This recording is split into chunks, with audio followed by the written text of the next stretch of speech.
નમસ્તે.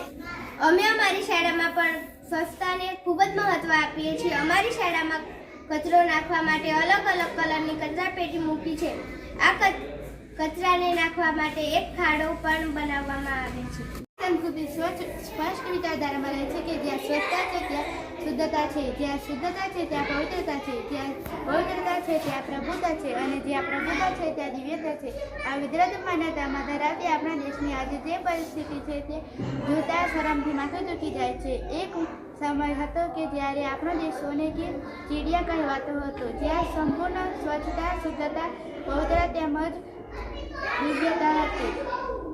આને કારણે તે સમયનો સમાજ સંપૂર્ણ સ્વસ્થ તેમજ સમૃદ્ધ, પરંતુ આજે આપણે આપણા દેશની પરિસ્થિતિ આનાથી કંઈક વિપરીત જોઈ રહ્યા છીએ.